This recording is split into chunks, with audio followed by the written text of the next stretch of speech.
Hi, my name is Lou Perez, and I'm a big fan of free speech. Fortunately for me, I live in the United States, where free speech is protected by the First Amendment to the Constitution. Well, most of the time. Would you look at that? Now that's a lot of free speech. As important as the First Amendment is, a lot of people just misunderstand it. Sometimes what people think are infringements of their First Amendment rights don't relate to the First Amendment at all. A lot of times people are just being assholes. But how do you tell the difference? Well, I don't know. But thankfully, we have First Amendment expert and Pepperdine University School of Law professor Barry McDonald to help. Hey, Barry. Hey, Lou. Do you want to do the interview here? Yeah, that'd be great. Do you want to do it here? I don't think so.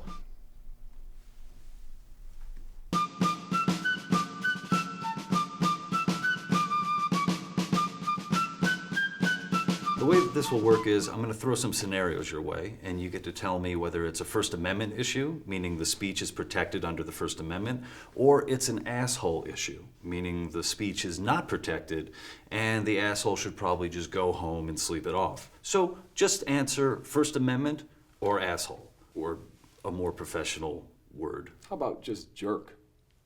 Great. My overuse of the word asshole in this video is it First Amendment or a-hole? First Amendment, unless you show it on TV or radio. FCC. Talking during a movie at your local theater. Movie theaters are generally private companies and they have private locations, so they would be entitled to regulate the speech as they wished. Falsely shouting fire in a crowded theater. Again, if the movie theater wanted to prohibit it, they're private, so that would be okay. And even if there were a law that prevented people from shouting fire falsely in a crowded theater, that law would probably be constitutional. Street harassment is a big issue for women. It's annoying, it's gross, it can feel threatening. But is hollering at a fine honey protected speech? Well, streets are known in First Amendment law to be called traditional public forums, which the Constitution strongly protects speech in streets because it's considered to be a place where people have historically engaged in expressive activities. So shouting at the woman would generally be protected. So like, what if you show up at her job and tell her to smile more? Well, if you're showing up in the workplace, you're probably showing up at a private place of employment. Got it. So if a woman wants someone to stop yelling at them, she should probably get a job. Other kinds of harassment that you might come across, for example, cyberbullying is a big concern for a lot of people on the internet. Is there any way to stop people from making fun of me? Not generally. Some people they've wronged me over the years, and I'm totally over it, whatever. But what if I make rap songs where I threaten to harm those people, but the rhymes are they're just so tight that, does that make a difference?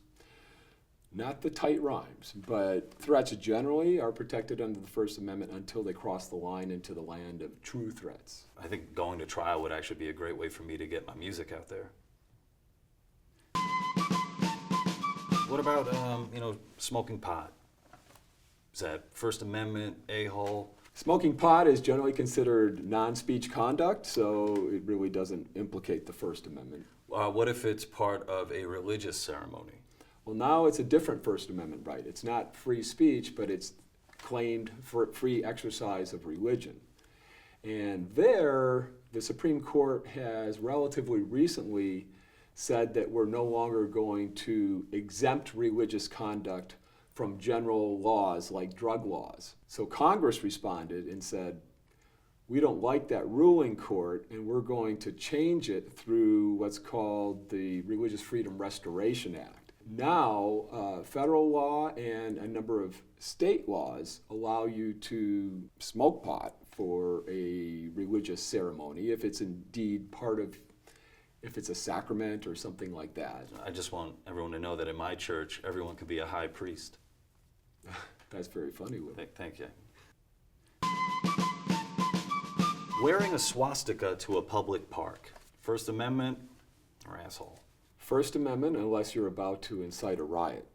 Now, wearing a swastika to a bar mitzvah. Definitely jerk, because there it's a private occasion, and the First Amendment only restricts the government from regulating speech.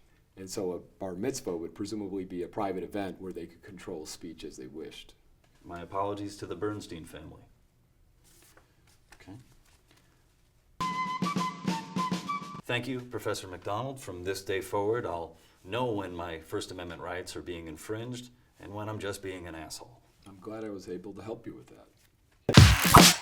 Thanks for watching, guys. If there are any scenarios that you're not sure whether they fall into the First Amendment side or being an asshole side or a little bit of both, be sure to mention them in the comments section. And make sure to subscribe to We the Internet TV.